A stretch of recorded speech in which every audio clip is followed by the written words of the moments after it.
Hello, and welcome to Every Horror Movie on Netflix, the show where we watch, review, and discuss every horror movie on Netflix. I'm Steven. I'm here as always with my co-host Chris. Hello.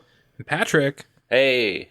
And we are here today to discuss the 2021 Italian end film, A Classic Horror Story. But before we get into it, we'd like to do a little catch-up, see what kind of spooky shit each of us has been up to since the last episode, aside from the homework at hand.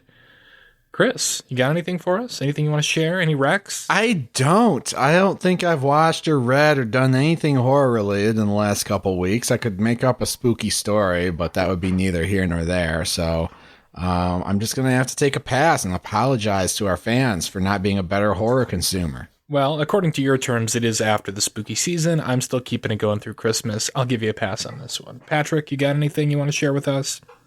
It's been kind of a light week for me too, or light couple weeks, I guess I should say. I have still been very slowly meandering my way through Guillermo del Toro's Cabinet of Curiosities, which has continued to be delightful, and looking forward to finally catching up to the Panos Cosmatos and what's her name, Jennifer Kent episodes, which are some of the ones I'm looking forward to most.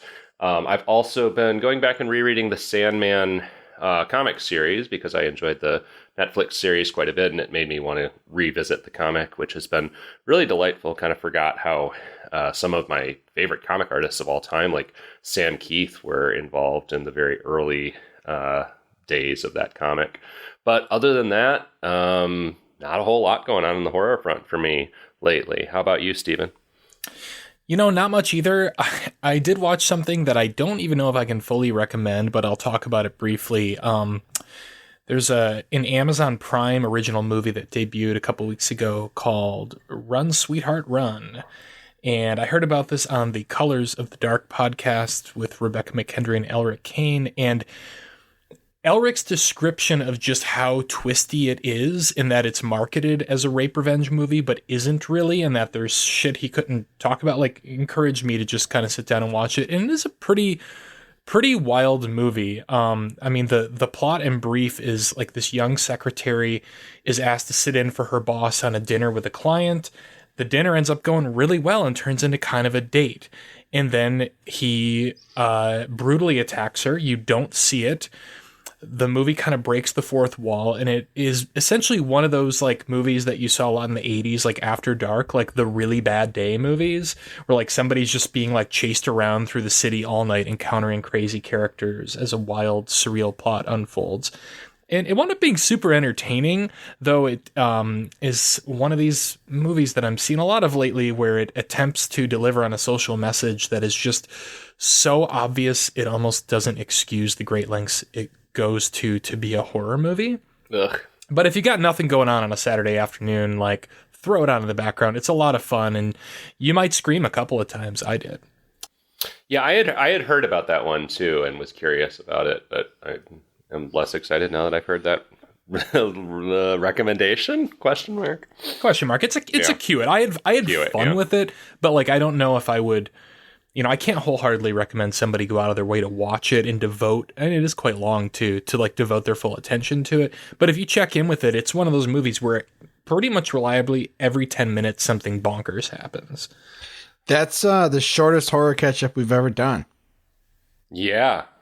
Incredible. Did that in record time, which is not bad, because I actually feel like we might have some discussion about this movie that might more so than usual. Oh, wow. Interesting. Well, that takes us to the feature at hand, A Classic Horror Story. I mean, the basic setup is this is set in Italy. A young woman is, we meet her in a diner. She's talking to her mother on the phone. She's pregnant. Her mother wants her to have an abortion. She gets on a sketchy rideshare app. She gets in the RV with a bunch of strangers. She gets an Uber XXL. Uber RV. XXL. And these are all people that are for various reasons traveling to the south of Italy. At one point, they get into an accident because one of them's driving drunk. They get stranded in the woods and everything goes to hell. Am I missing anything crucial in that setup, boys? That's about it, and it's Yeah, Chris thought we were going to have discussion about the movie. and now now it's time for the spoiler room. I mean, pretty not quite, but pretty much. Like there's a lot we can't talk about before the spoiler room, but I think there's enough that we can have a lively discussion. There's a lot we can't talk about. Well, first I got excited because it's called A Classic Horror Story, and like I'm queuing in early on to like our hero who's like Italy's answer to Jocelyn Donahue. She's looking at the wall of the diner, and there's like a painting of like I think it's like someone with stigmata, so like maybe one of the thieves that Jesus was crucified by. I don't know my icons well enough to tell you who, but then they get on. I think it was Judas, because Judas is explicitly referenced not long after that. Did Judas get crucified? I don't know.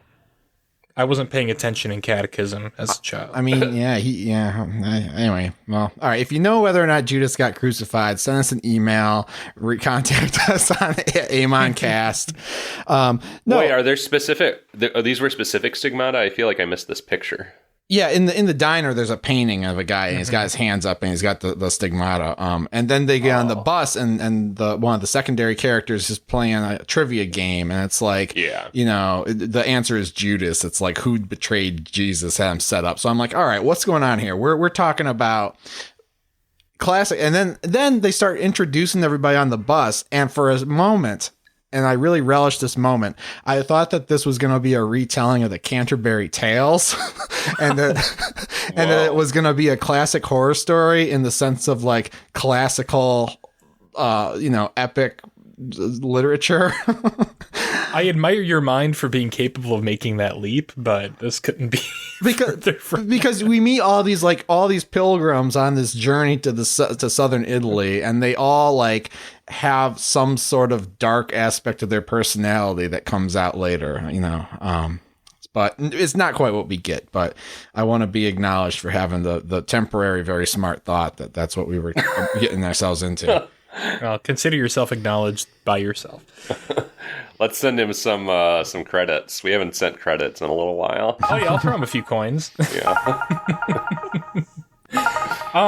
So who's on this RV? We gotta.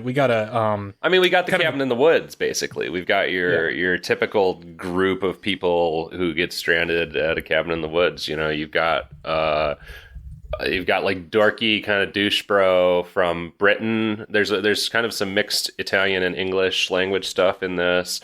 You've got his girlfriend who is, the ostensible slut archetype, I guess. We've got, okay.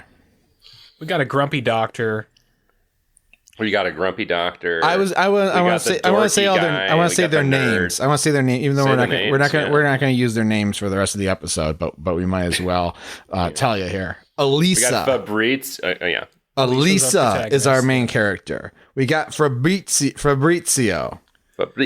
He's the YouTuber, right? He's driving the van. He's the Uber driver, also a YouTuber who's like doing a travel log of the trip, much to the chagrin of everyone riding aboard. But whatever, he fancies himself a filmmaker or something. He went to film school, we find out. He's the nerd. He's the incel. We get to know him better later, as we do with most of these characters. We have Ricardo, who is the surly doctor. He looks like, I don't know, maybe a villain from a Liam Neeson movie. Yeah, very surly doctor. Does not want to talk. Taciturn. Perhaps has a checkered past. Perhaps. We have Mark, who is the person you talked about before, the English guy who is just a bore and not. I was waiting for this guy to die as soon as I met him. His girlfriend, who's Ukrainian, I believe, Sophia. And she's got a startup where she makes 3D printed jewelry. Yeah. Bright future for these two. It sounds like they're kind of planning on getting hitched. Yeah. At their destination. And I think that's it, right? Just the 5 of them? Yep. Yeah. But, kind of a good cast of characters, and this movie does the characterization, I think, pretty well, where kind of it starts off and you're expecting it just to be kind of a dead body movie, but you get enough. I wouldn't say all the character moments work or are engrossing, but you do learn quite a bit about all these characters and you get to know them. And for me, I cared about most of them through the course of the movie. Yeah, they more or less felt like real people and not just like cannon fodder. But it's kind of your basic, Texas Chainsaw Massacre setup. And since it's called a classic horror story, we kind of get an idea somewhat of what some of the beats of this movie might be. And the whole movie is sort of it's color graded with that like cross process teal and orange look, so it looks like it's trying to be a throwback to like Texas Chainsaw Massacre or other movies of the 70s. They're driving around in a basically a camper that looks like what they drive around in the Texas Chainsaw Massacre. Yeah. And then they wind up at what one of the characters actually, and what the script actually has the audacity to describe as Sam Raimi's house. I mean, it's a cabin. Yes. Cabin in the woods. It looks more like Ari Aster's house to me, but I appreciated the joke. I mean, there is some, you got kind of the deer head on the wall in there. It is a bit Evil Dead on the inside, but the outside is almost comically Midsommar. There's a few things in this that reminded me of Midsommar. It's extremely reminiscent of Midsommar. It's extremely reminiscent of Texas Chainsaw. It's a little bit reminiscent of Evil Dead. It's very reminiscent of Kill List. Yeah. Chris, is it folk horror? It's definitely folk horror. There's so many sticks. I know, it's not even really a question. What else did I add? I remember I said I was adding something to it can be sticks, or what else is folk horror? I don't remember, but it didn't really... I didn't agree. It didn't stick. It didn't stick. It didn't stick, yeah. All right. Well, yeah, there's sticks galore in this movie, and, like the dead deer and like the bodies arranged in weird poses and stuff. It's folk horror all the way. But yes, it feels very derivative, and it's hard to say more without getting into spoilers on that. There is a point to it feeling derivative, which we'll get to in the There's in a the spoiler point. room. Yeah, we'll get into all this, but until you get to some plot twists, it just is kind of obnoxious, because it feels like it's cribbing liberally from great movies, but but completely misunderstanding them and not really have anything of its own to say. That doesn't turn out to be the case, but it's kind of a long road. Like, I almost turned this movie off at one point, and I would have missed the movie if I had done that. Well, I'm glad you finished it so that we could talk about it on the show. That's true. I was not so offended by that. I mean, I was also, obviously very aware of the reference points for what it was doing. And again, it even draws attention to some of them rather early on. It also references It pretty early on, which is not a movie that I think it's really like cribbing from necessarily, but it calls out some horror classics for sure by name. But I don't know. I was enjoying it. It was riffing enough on that stuff and doing enough of its own original thing and kind of raising enough questions for me about what the heck was actually going on that I wasn't offended by the reference points. I was very unnerved by, you have some weird stuff that they discover in the woods, some strange ritualistic arrangements of, stick scarecrow sort of figures and decapitated pigs' heads with fresh blood and no one around to have clearly decapitated them. You've got this kind of weird, and this was another thing it reminded me of was Blair Witch. They run the car off the road and then they go walking around and they think that they have crashed their car a short distance from the road, but find out that in fact they're actually out in the middle of a forest somewhere, nowhere near a road to be seen. That stuff was all good. I was enjoying it. There's some weird like kind of folklore behind it. They find out about this like trio of bad dudes. The three knights of honor? Is that what they're called? Yeah, some bad dudes, as our president would say, who, what are they called? Like Osa... Corn Pop. And Osa Mantarosa, Canyarosa, and Corn Pop. In Bucket. And they're creepy, and they've got some cool lore that's hinted at, and and Esther Williams. The design of them is very good. Yes, they are scary. They're really scary when they come at night.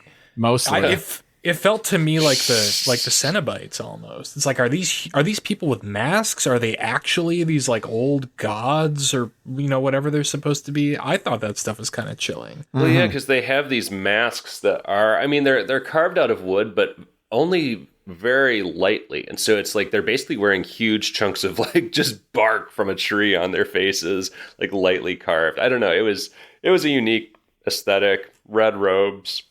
I don't know. I was digging it. It's a little like The Village. Sure. I don't even know if I can say that without. I never even saw The Village. Oh, then it's a lot like The Village. I'll say that. The movie as a whole looks very good. The cinematography is quite good. The craft of the filmmaking, very good. And yeah, this for a long time was playing with my emotions because I was like, this feels like a good movie, but also I hate it. And so I kind of had to live with that dissonance for most of the movie.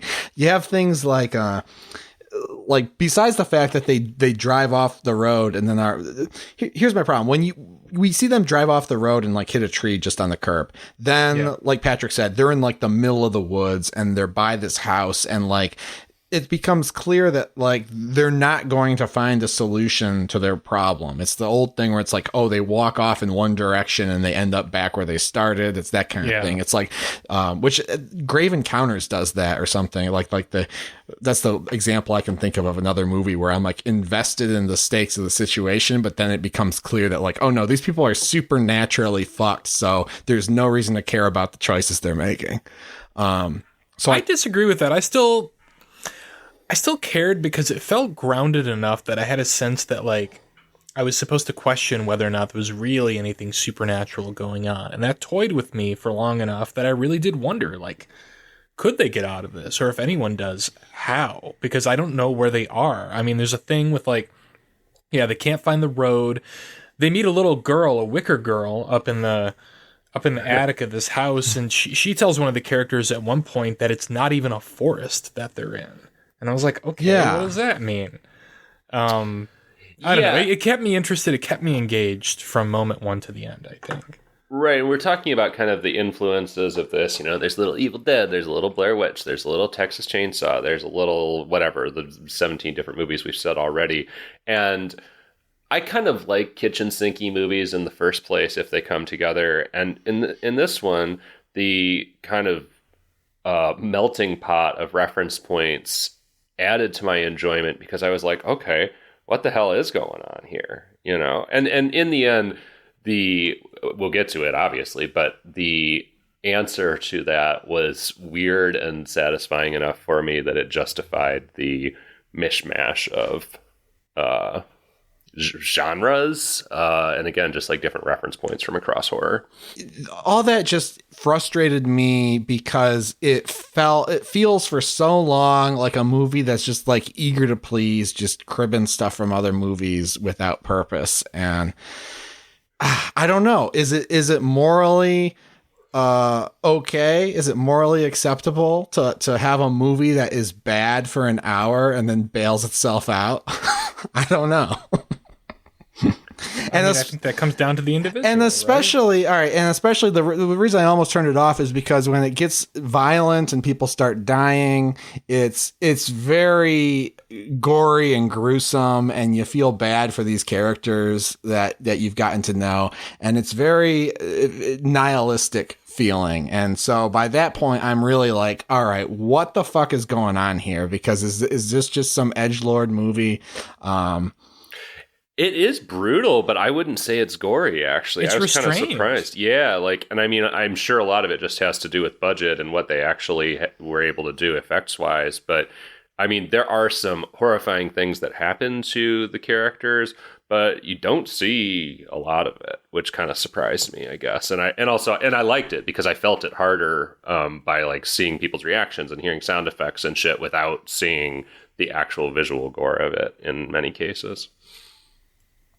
Well, it draws so heavily on the original Texas Chainsaw Massacre, and that's a film that famously is not very gory, even though you may remember it as such, because of the way that it forces you, the way that it gets inside your head and forces you to imagine the worst or imagine the things that are left unseen.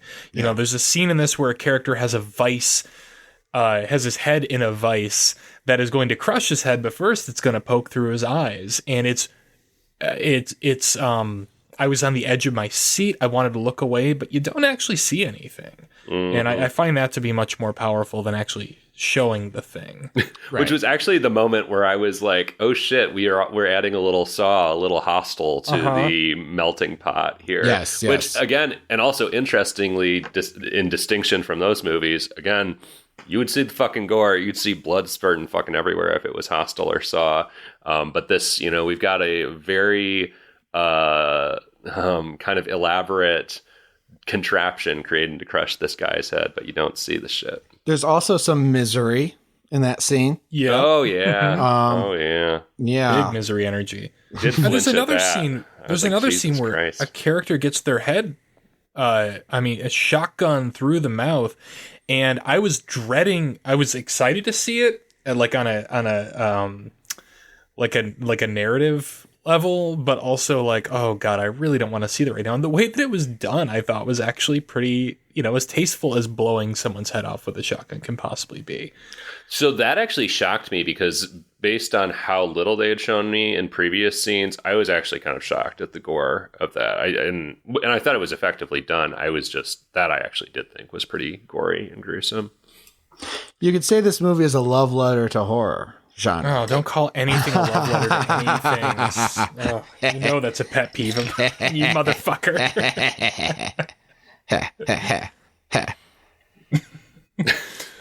I don't know, guys. Should we review it? Like, what else can we talk about without? I think we're just going to be spinning our wheels until we review this thing. So could we call it a meditation on horror? No, maybe a meditation on anything also sounds very boring. Yeah, that was my joke. That's another one of those fucking like critical cliches. All right, fuck it. I'm gonna throw it to Patrick. Would you view, Q, or screw? I almost called it a Christmas horror story. Classic horror story. I went to search for it on Netflix before, and I started typing that in too. So I'm there with you. I'm gonna say this squeaks by, maybe by a little more than a hair, into a view it for me. I was enjoying it, unlike Chris, up until the twist. And then the twist doesn't make a whole lot of fucking sense, but still was so weird and fun that it kind of kicked things up another notch for me. And I'm looking forward very much to discussing that in the spoiler room. But it gave me, I guess, just about anything I could have asked for out of a horror movie. It gives you a little bit of every fucking horror movie, I guess, as we've just discussed, and then kind of takes things to the next level. So kudos, a classic horror story. Chris. Listen, this is a mediocre horror movie. But then in the end, it inoculates itself against any criticism you can possibly make of the movie. It does the thing a lot of creatives do, where it is it's self-aware enough of what it's doing that it's able to, in the text of the movie, call you an asshole if you dislike the movie for any of the valid reasons to dislike this movie. Does that turn it into a good movie? Does that make it worthy of a good review? I don't know, but it is one of the most interesting movies I've seen stylistically and intention-wise, so I have to give it a view it. I'll give it a view it. I think it's, at the end of the day, it's a very interesting movie, even though maybe I can't intellectually condone everything it did. I'm glad that it did what it did, and I'm looking forward to talking about it more. So view it. I'm glad I saw it. Until you get to the end, though, don't expect the world. It's fine. It gets by. It feels a little like a wannabe A24 sort of movie. It doesn't do anything horribly wrong. I just thought it was kind of boring and, like I said, bleak and nihilistic for a good hour. And then I was called an asshole for thinking that. So I'm so curious to hear why you think you were called an asshole, because that was not my read. But we'll go. I know what he's talking about. All right, Steven, would you view it, cue it, or screw it? I thought this movie was molto bene. It was very good. It's a cue it for me because I had no idea what to expect going into this. I picked it purely because of the title. Chris, it's funny that you mentioned A24 because there was a period of this movie, maybe up until like the 40-minute mark, where I was wondering, is this a parody of A24? Like, is it gonna, because Yes. it calls to some of those tropes, and like, I mean, it's not, but I think it might be. Well, I don't know that it's more of a pastiche or an homage than a parody. Okay. All right. But yeah, it did very much seem like it, like that was consciously done, and yet it never felt pretentious to me. And that's the key. I really enjoyed this thing. Do I think it's a perfect movie? Absolutely not. I think it sets up something that, especially given our current political climate, with our main character, that doesn't really pay off very well, which I found to be a little confusing. But all in all, I enjoyed myself. I was actually scared a couple of times. I felt very tense a few times throughout the film. And I found it to be pretty consistently surprising right up until the end. Right up until kind of past the end, actually. You guys want to head down to the spoiler cabin? And Yeah, let's head down to the spoiler cabin. So if you want to see this for yourself, now is your opportunity to pause the podcast and come back after you've seen it, because we're about to spoil everything. And also, hey, if you like the show, why don't you go tell somebody about it? Why don't you go online and give us a rating, preferably a 4 or 5 star rating? Leave a review on iTunes or wherever you get your podcasts. Talk to us on Discord. We have a cute little Discord community that's been a lot of fun. The link to that is in the show notes. You can also find us at Every Horror Movie on Netflix.com and at AmonCast, EHMON Cast on Instagram, Facebook, and Twitter. I'll throw this out there too. I still have a shitload of stickers that we printed for Motor City Nightmares. If you want a handful of those, let me know, DM me your address, and I'll send you a little care package, maybe even throw in a special surprise, and then you can promote the show in your hometown. Just tell us your name and where you live, and we'll send you things. We will not dox you, I promise. All right, well, boys, I'll see you in a couple minutes in the spoiler cabin. Ciao.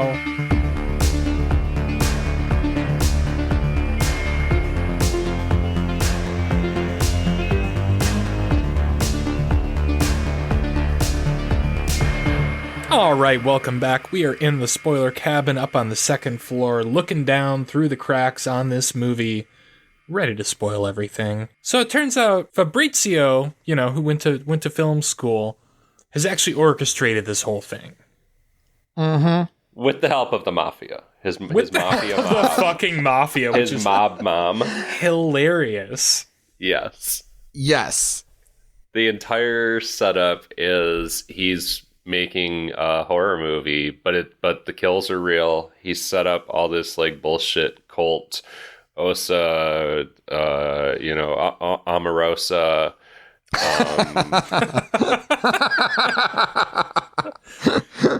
These three, the three, what were they called? The Knights of Honor are actually apparently like the heads of the mafia, and he has turned them, in his own words, into the new Freddy, Jason, and Leatherface, because Italy doesn't want to make horror movies, and yet there's horror around in everyday life, and Fabrizio thinks that this is what people want. This is what people really want to see, so he's taken the film industry into his own hands. Yeah, which I thought that was interesting. This isn't this movie isn't a love letter to horror as much as it's a fuck you letter to Italy. Yeah. And the Italian film audience, apparently. Which is, sorry to cut you off, Chris, which is super weird to me. I mean, I don't know what it's like in Italy now, but Italy has like a very famed tradition of making horror films. Right. Giallo, of course, comes from Italy. Your Dario Argentos, your Lucio Fulcis.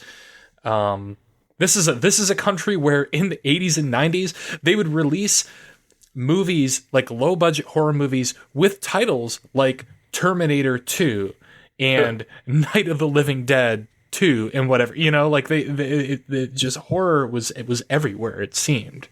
But I guess but apparently not so much anymore. Yeah, I was going to say that's the question that I did not have time to research before we did this today. Is that still the case? I don't know. You know, maybe it's a complaint that horror has died in Italy over the last 20 years or something. Or he's like it. Or they're trying to make a comment on just the political and cultural scene in Italy. Like maybe the horror movies are still there, but maybe they are the subject of moral panic now, in a way that they didn't used to be. And so, he goes on a lengthy monologue about this, but I guess maybe it's also even reinforced by like the mother, the overbearing mother, like setting up this woman's abortion, because it's saying, oh, look at how we condone death in all these facets of society. I think this is a pro-life film. Would you agree? I don't know. I was trying to truly figure don't that know. out too. Well, that's what I was get saying into before the break, that's something that is set up that seems like very intentional. That my question at the end of the movie, the first thing I just wrote down, like, is she going to keep the baby? Yeah. And I don't have a compelling reason to believe one way or the other. I don't know. I mean, it might just not be as interested in that topic as we are, given the current state of affairs. So maybe it's just, for the Italian audience, it's not that big of a deal. But yeah, I mean, the actual ending is bizarre as to that question of the baby. I mean, we're here, so I guess we can say this. I mean, she does get away in the end. We'll get into the details of how that happens. But the ending is her like walking back out into society. She walks out onto like a crowded beach. Everybody's filming her, and she walks into the water, and the ending is just her fully submerged in the water. She is kind of cradling her belly in the final shot as the blood is sort of washing off around her, and then credits. I don't she know what doesn't that means. surface it. It certainly leaves open the possibility that she's like seen too much and is just drowning herself. I don't know if that is the takeaway, but she does not surface before this ends. I like how you need to see her surface before this movie ends, but you didn't care if Sweetheart got off the island. You didn't need to see that. No, I didn't, because that was the point of that. Anyway, so Fabrizio gives this whole monologue, and he talks about Italian horror audiences, and then this is where he starts calling you, the viewer, an asshole for not liking the rest of the movie. He's like, oh, people say, oh, it's too violent, it's too nihilistic, it's too brutal, wah, blah, blah, blah, which is how I was feeling when I was seeing because all the other characters die in horrible ways. This is how I was feeling when I was watching that. I was like, what's the point to all this suffering? I don't like this. I don't like that this movie exists. And I know that there's a lot of horror fans who relish that kind of thing. But I think I'm on the record saying that, like, I don't like to see wanton, painful murder unless there's a purpose to it. I think we're all on the same page. Yeah. So, but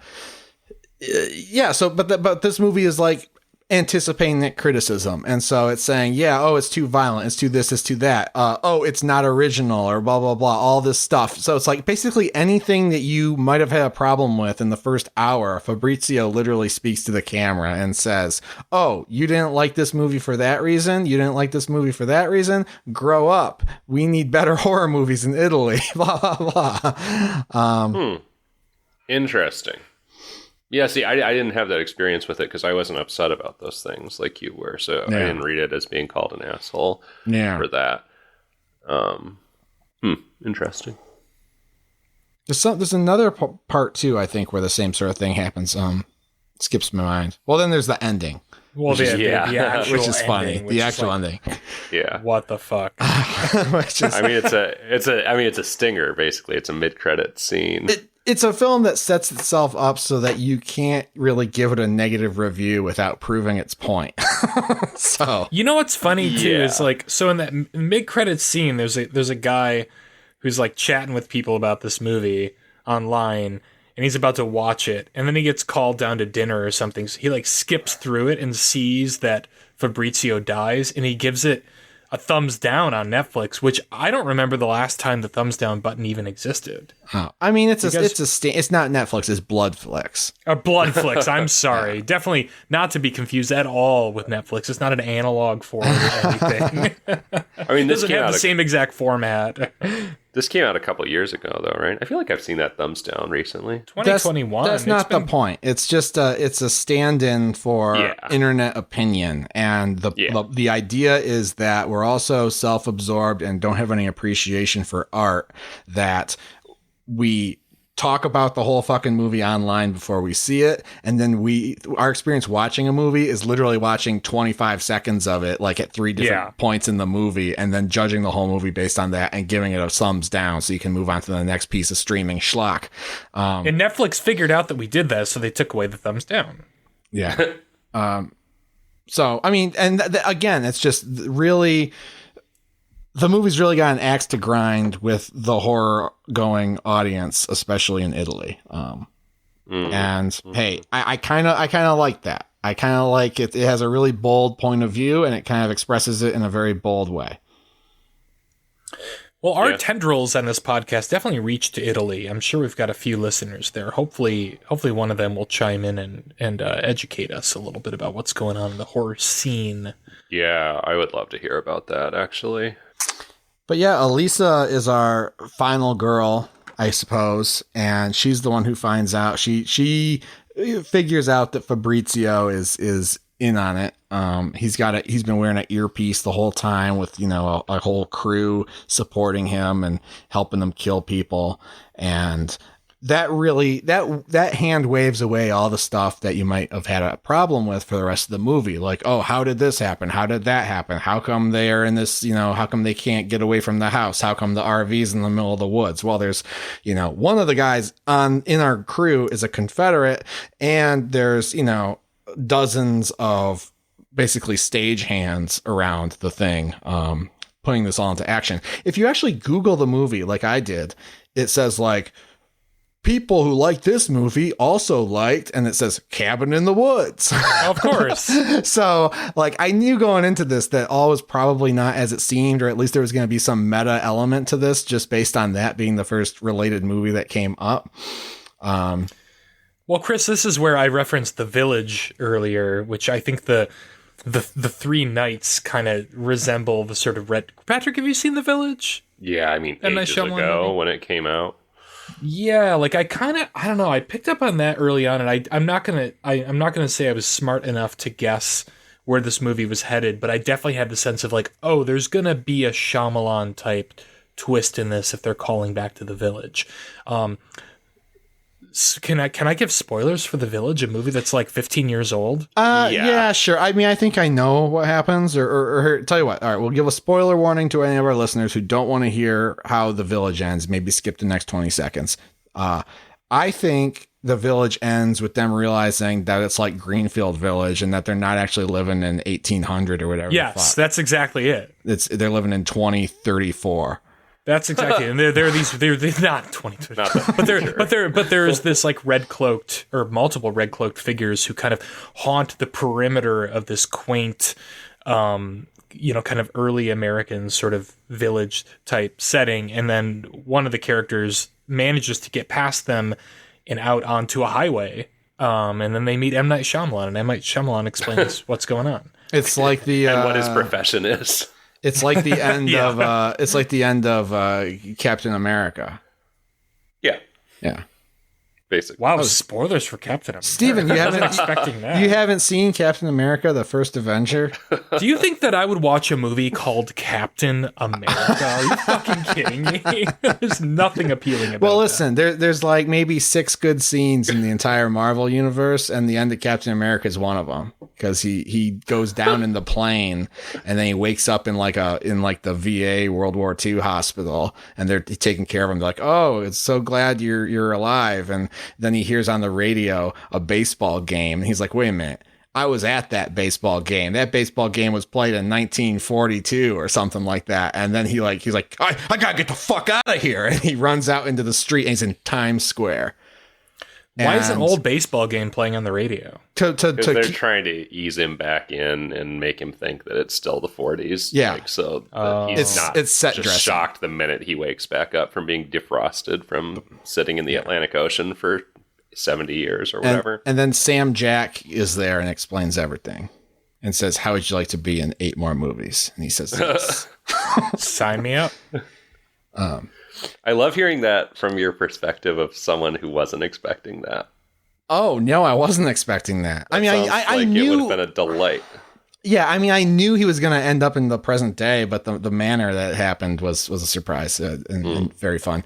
And does he run out into the street and then get hit by like 5 cars like Meet Joe Black? He probably does. I don't know. Like fake Michael Myers in Halloween too. But yeah, so Elisa is the survivor, and she's able to, basically escape. They don't really have her restrained; they just have nails through her hand. And listen, if you've watched enough of these Netflix movies, you know that a couple nails through your hand isn't going to keep you in one spot. Well, this was one of my favorite scenes, and one of my favorite bits in the movie was when she wakes up at, again, Midsommar. We're back at Midsommar. We're at the long ass fucking dining table. Everybody's sitting down for a weird communal meal. And the head of the local mafia, who has been referenced earlier in the movie, is hanging out, starts to explain some of what's going on, basically like copping to the fact that she's behind all this and has organized this. And then, Chris, I feel like you had to have loved this moment when the police car pulls up and Elisa thinks like, "Oh, I knew she was fucked." If you know anything about the Italian, if you know anything about the Italian police in a horror movie or not, if they show up, you're out of the frying pan into the fire. Oh, I mean, I don't know anything about the Italian police, but they're fucked up, man. They'll fuck you up. And I also knew it wasn't going to turn out well. But she's screaming for help, and the mob boss just struts off, gets in the police car, is chauffeured away. Right. It wasn't, I don't know I don't know enough about the mafia to understand where they're going with all that. But it was fun. I guess the idea is that, the mafia has transitioned and now it's doing Midsommar feasts and cannibalizing people or something to support the needy.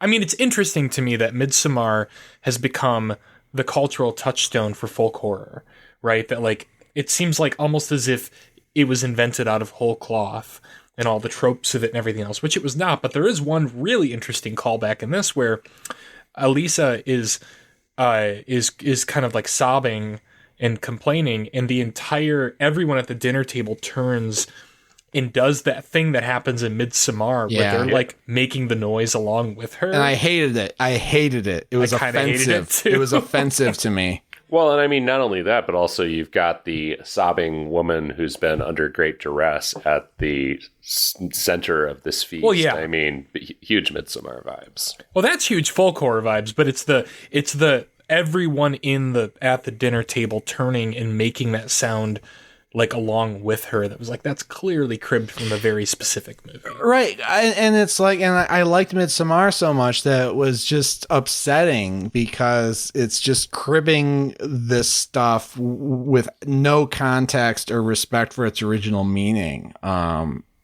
And just kind of turning it into trope, like, oh, it was creepy in that movie, it'll be creepy in this movie, and so it just really, really put me off. It's kind of lazy. But again, that's like, then you find out 5 minutes later that, we're kind of in on the joke. And so back to my original question: Does a 10-minute monologue with a guy telling you why the movie was shitty and that it was actually a smart decision absolve a movie of being kind of shitty?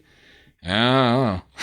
You know what I did like that I hadn't seen before, and this was a small thing, but in one of the sort of ritualistic murder scenes, all the cult members standing around start making this noise, like... Oh, like when you were testing the mic at band practice the other night, they're just making gross wet mouth sounds. I was making cat sounds, actually, the other night. I was like... Pss, pss, pss, pss. I didn't know if I was watching Midsommar or ASMR. It is gross. It's gross, and I loved it. Oh, can we write a movie called A.S. Somar? But Elisa breaks out. She lifts her hands right off those nails, and then she escapes the little room she's in, and she's like, she's on the she's on the lot basically. There's the trailers set up. There's all the props and wardrobe and all this stuff. We have basically the horror version of the end of Pee-wee's Big Adventure. Spoiler alert. We're spoiling so many classics today. I mean, the Fabrizio at this point in the movie is literally wearing a T-shirt that says "spoiler!" on it. So I think we should just feel free to spoil any movie that we feel like talking about. We didn't really talk much about the little girl, but they do find a little wicker girl in a easily a very fragile looking wicker trap that they're able to free her from. And supposedly her tongue's been cut out. We see it in a jar, next to her, and it turns out that she's Fabrizio's sister. Yeah, and she's actually kind of got the upper hand on him, even though she's probably half his age. She's kind of the brains of the operation. Yeah. And that was fun. She's been wearing a prosthetic to like simulate not having a tongue. Yeah. Well, and again, that's the other thing, because like earlier in the movie, I'm seeing her in this like wicker tent, and I'm like, that doesn't look like she's confined. She can break out of there. What's going on? And then an hour later, it turns out, oh well, she was planted there. She didn't, it was part of the bit. Blah blah blah blah blah. So just all these things get explained, but it's like, ugh. Here's the question though: where are the cameras for all this shit? How are they filming all this? Just they're all cameras. hidden. They got 13 or 14 of them, and they're hidden.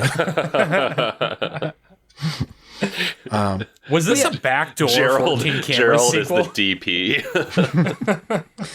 R.I.P. Neville. R.I.P. But Elisa finds all the she finds the wardrobe, she finds those scary masks, and she finds their rack of prop guns and stuff, and we know she was on her way to get an abortion, so we know she's capable of murder. So she, I kid, Elisa, but that's what happens. She fucking blows away the little girl that she's been protecting this girl all movie, and she doesn't hesitate. I'm not gonna make the joke, but she points that prop gun and she kills the little girl. I laughed. I screamed. It reminded me of the kill at the end of X. I just love to see somebody completely blown away by a shotgun in a comical fashion. It's a sweet spot for me. Duly shocking because it's like a little girl, like preteen, I would say. Yeah, I don't think I've seen that before in a movie. My jaw fucking dropped when that happened. Mm-hmm. And I mean, it is crass. It's unnecessary, but I guess I also enjoyed it just because of what those two had put everybody through at that point. That little girl's fucking evil. She deserved it. I enjoyed it. It was really fun. She's still a child. She doesn't deserve to be tried and summarily sentenced as an adult. When it's life or death, kill the little girl. When it's life or death, choose restorative justice. She deserved to die. Listen, Fabrizio deserved to die even more. Italy's still working on justice. Okay, let's start with that and then move on. They referenced the Amanda Knox trial in this movie, which I thought was interesting. Do they? They talk about how the whole country can't look away from a roommate killing her from a girl killing her roommate. Oh, all right.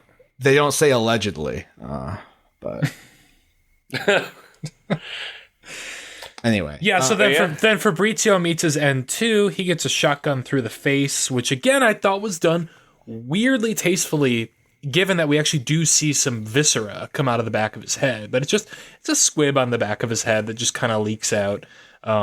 That is wild. That struck me as gruesome and rather realistic. But There's also, a little more. I have no fucking idea what a head looks like when it gets blasted at point blank with a shotgun, so who knows? Once the girl got blown away like that, I was expecting him to pop like a watermelon. I thought they were going there. But you don't see the front, I don't know what you would call it, but like you don't see the front impact wound. The entry wound, because she's got the shot. In his mouth. He's down to the ground with his head on the ground. She's got the shotgun in his mouth, so we just see the squib go off the back, and it's really quick, and I thought it was just satisfying enough, because you really want to see him get it at this point in the movie, right? Yeah. And they even let us see him like whimper a little bit, because he's been such a smug prick. Actually, he hasn't been smug. That's kind of his whole vibe is kind of like insecure incel guy. Yeah, how about that scene where so when all hell's breaking loose and everybody, the doctor and the Insta girl are getting sacrificed, Fabrizio and Elisa are in the house, and he wants to give her a hug. You know, he's kind of acting like this is his big moment to like finally like make it with a girl.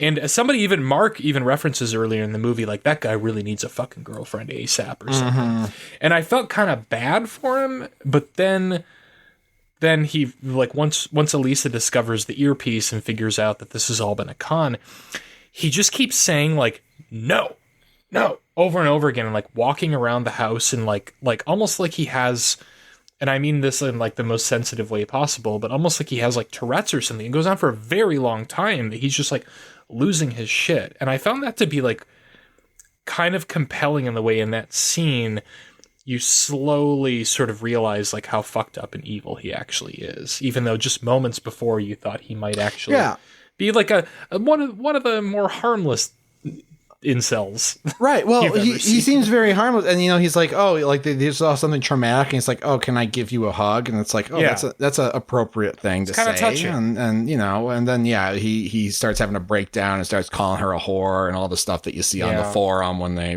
look at the guy's Facebook after he kills people. Well, he says she ruined everything, which I'm still a little unclear on what she ruined exactly. She went off script. Yeah, I don't know what was planned for her, though, because it did seem like it was intentional that she was supposed to see this sacrifice happen.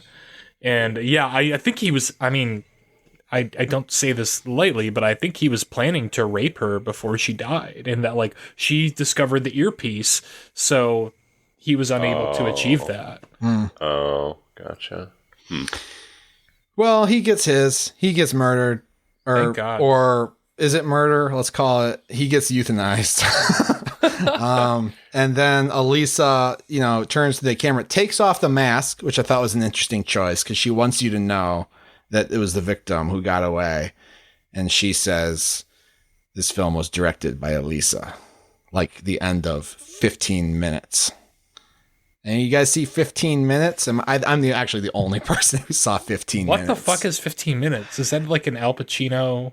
It's a thriller from like 2000 or 1999. Oh, that's 88 minutes. I'm thinking. No, it's a thriller with Robert De Niro and Edward Burns. Oh, sorry, I wasn't far off. Yeah, not Edward Norton, Edward Burns, and it's about Eastern European immigrants who come to. It's actually this is a remake of 15 Minutes. This movie, it's about Eastern European immigrants who are in New York City, and they're obsessed with film, and they're also obsessed with a murderer who was found not guilty by reason of insanity, and then was able to profit by like movie and book deals off of his crime. Because there's a law, there's like in the movie they call it the Son of Sam law, where if you commit a murder or a crime, you can't profit off your crime. But if you're found not guilty by insanity, you can. So these Eastern European guys are like, we're going to commit murders and we're going to film them. And they're going to say only an insane person would film themselves committing murder. So then we're going to sell the movie rights. And they're trying to make a film. Same thing. It's a critique. Not far off. Well, it's a critique of American. If it bleeds, it leads. The same kind of stuff Fabrizio's talking about. It's like, oh, look, the news media. In fact, Kelsey Grammer plays like the nightly news guy who can't get enough of the snuff films. What more do we have to say, guys? Any lingering thoughts about A Classic Horror Story? Dude, it's so funny because, you know, Chris used the term hand waves before, and this does just kind of like hand wave away certain things. Like, I was looking at this backlot and all these vehicles, and like theoretically, there's a lot of people working on this endeavor. And I'm like, okay, how do we really have this many people? Like a small business. It's a film production. All this many people engaged in, you know, making literally a snuff film of multiple people. But it's the mob. So, like, of course the mob has a huge operation where everybody knows that people are getting killed. Not only is it the mob, but it's established that it's because the mob leader is also the mayor of the vicinity. Yeah. And she's lauded early on for like having gotten all the people off the streets and like feeding everybody. So this is probably the mob plus a bunch of people who are down on their luck and just dependent on the mob to survive.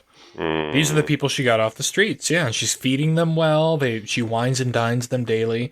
My question was, there's all these trailers. I thought there was going to be like an epic chase shootout. Like, not so much. She just kind of wanders through the woods. She comes across a boy with floaties on his arms and realizes, oh, I'm at the beach, and she's safe. I thought it was very anticlimactic.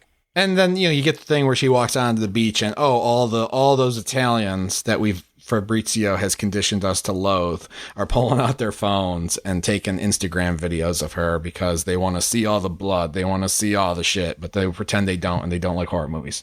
They love to see it. They love the spectacle. This movie's about spectacle.